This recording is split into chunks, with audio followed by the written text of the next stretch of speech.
వెంకటేశాయ. భగవద్బంధువులందరికీ సాదర ఆహ్వానం. రేపు శ్రావణ పౌర్ణిమ అంటే రాఖీ పౌర్ణిమ. మన ప్రాంతంలో కూడా రాఖీ పౌర్ణిమ ఘనంగానే జరుపుకుంటూ ఉంటాం. అన్నా చెల్లెళ్ళు, అక్కా తమ్ముళ్ళు చక్కగా రాఖీ పండుగ జరుపుకుంటూ ఉంటారు. చెల్లెలు కానీ అక్క కానీ తన సోదరులకు రాఖీని కట్టడం, వాళ్ళు అక్కకి కానీ చెల్లికి కానీ కానుకలు ఇవ్వడం చేస్తూ ఉంటారు. ఇటువంటిది ఇప్పుడు మనం పూర్తిగా విస్తారంగా జరుపుకుంటూనే ఉన్నాం. అసలు ఈ శ్రావణ శుద్ధ పూర్ణిమకు నార్లీ పూర్ణిమ, జంధ్యాల పూర్ణిమ, రాఖీ పూర్ణిమ అని కూడా అంటారు. ఈ శ్రావణ పూర్ణిమే నార్లీ పూర్ణిమ. ఈ పర్వానికి పౌరాణిక సంబంధం ఉన్నట్లు ఎక్కడా కనిపించదు. కానీ ఈనాడు గుజరాతీ బ్రాహ్మణులు తమ పోషకుల్ని దర్శించి వారి ముంజేతికి రాఖీ కడుతూ ఉంటారు. రాఖీ అంటే తోరము. అందుచేత ఈ పండగకు రాఖీ పూర్ణిమ అనే పేరు కూడా వచ్చింది. బొంబాయిలో ఈనాడు ప్రజలు కొత్త బట్టలు కట్టుకొని సాయంకాలం చౌపతి సముద్ర తీరానికి పోయి వరుణదేవుని తృప్తి కోసం కొబ్బరికాయలు సమర్పిస్తారు. కాబట్టే దీనికి నారికేళ పూర్ణిమ అని నార్లీ పూర్ణిమ అనే పేరు వచ్చింది. శ్రావణ పూర్ణిమను మాళవ దేశంలో రాఖీ పూర్ణమి అంటారు. సోదర సోదరి ప్రేమను వ్యక్తపరిచే పర్వాల్లో ఇది చాలా ముఖ్యమైనది. రాఖీ అనేది ఒక ఆభరణం. మంచి రంగుతో ఒప్పే దారంతోనూ కాగితంతోనూ దీనిని చేస్తారు. దానికి ఒక తోరాన్ని కట్టి ఆ తోరాన్ని సోదరిని ముంజేతికి పండగ నాడు ఉదయాన్నే కడుతుంది. మధ్యాహ్నం సోదరుడు తన ఇంటిలో కానీ తన సోదరి ఇంట్లో కానీ తన సోదరి వడ్డించిన అన్నాన్ని మాత్రమే తింటాడు. భోజనానంతరం సోదరుడికి హారతి ఇస్తుంది. దీపపు కుందిలో 2 జతల ఒత్తులు వేసి నూనె పోసి వెలిగిస్తుంది. ఆ కుందిని ఒక పళ్ళెంలో పెడుతుంది. ఆ పళ్ళెంలోనే కొద్దిగా అక్షంతలు, 2 పోకలు ఉంచుతుంది. సోదరుడు తూర్పు ముఖంగా పీట మీద కూర్చుంటే అప్పుడు సోదరి అతడికి కుంకుమ బొట్టు పెడుతుంది. అతని మీద అక్షంతలు కూడా జల్లుతుంది. పిమ్మట ఆ పళ్ళాన్ని అతని తల చుట్టూ తిప్పుతుంది. తరువాత ఆ పళ్ళెంలోని పోకను ఒక దానిని పుచ్చుకొని అతని తల చుట్టూ కుడి నుంచి ఎడమవైపు తిప్పి తిరిగి పళ్ళెంలో వేసేస్తుంది. తరువాత 2వ పోకను కూడా పుచ్చుకొని అతని తల చుట్టూ ఎడమ నుంచి కుడికి తిప్పి దానిని కూడా పళ్ళెంలో వేసేస్తుంది. అతని కుడి ముంజేతికి అప్పుడు ఆమె రాఖీ కట్టడంతో ఆ తంతు ముగుస్తుంది. ఆ తరువాత సోదరికి పట్టు చీర, రవికల గుడ్డ, బంగారం చేసిన నగ, వెండితో చేసిన నగలు అక్కడ నిషిద్ధం కాబట్టి అది ఇవ్వరు. కానీ లేకపోతే కొంత ధనమైనా కూడా ఇస్తాడు.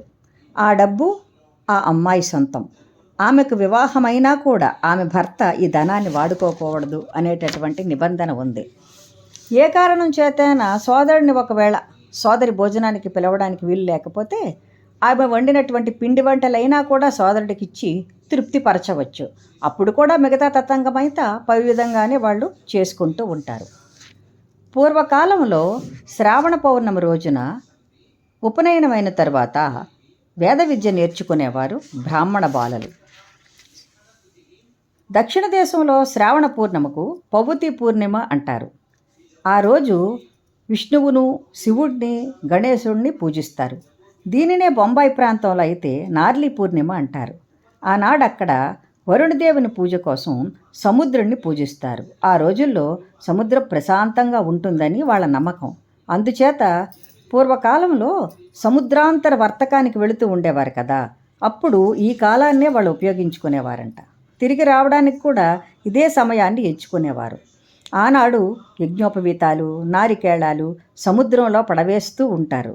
అందుచేతనే దీనికి నారికేళ పూర్ణిమ అని కూడా పేరు వచ్చింది. ఒకసారి ధర్మరాజు కృష్ణుడిని ఒకటి అడుగుతాడంట. సర్వరోగాలు మనుషులకు వస్తూ ఉంటాయి కదా, ఈ సర్వరోగాల నివారణ కోసం, శుభమే జరగడం కోసం ఏదైనా ఉపాయం ఉన్నదా అని అడుగుతాడంట. అప్పుడు శ్రీకృష్ణుడు రక్షాబంధన విధి అనేటటువంటిది ఒకటి ఉన్నది, అది చేస్తే ఈ సర్వరోగాల నుండి మానవులు విముక్తి పొందుతారు అని ఉపదేశించాడంట.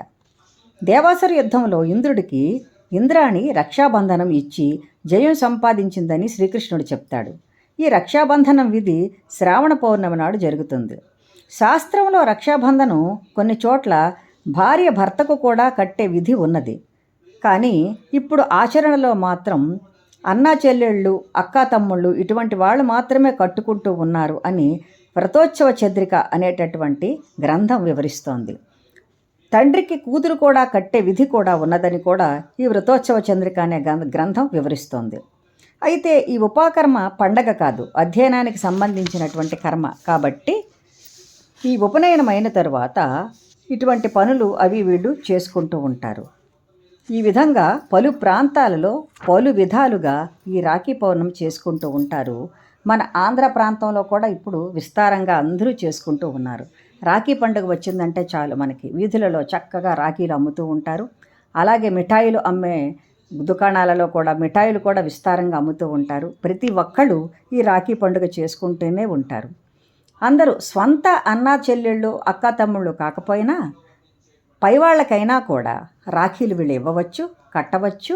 ఆ సోదరులు ఈ అక్కలకు ఈ చెల్లెళ్లకు సహాయాలు చేస్తూ కూడా ఉండవచ్చు. ఇది మనుషులలో బంధాలను పెంచేటటువంటి గొప్ప పండుగ ఈ రాఖీ పండుగ. ఈ పండుగను అందరూ చేసుకొని ఆనందాన్ని తమ తమ సొంతం చేసుకోవాలని కోరుకుంటున్నాను. మరొక్క మంచి వీడియోతో మళ్ళీ మిమ్మల్ని కలుసుకుంటాను. సర్వం శ్రీ వెంకటేశ్వర చరణార్పణమస్తు. స్వస్తి.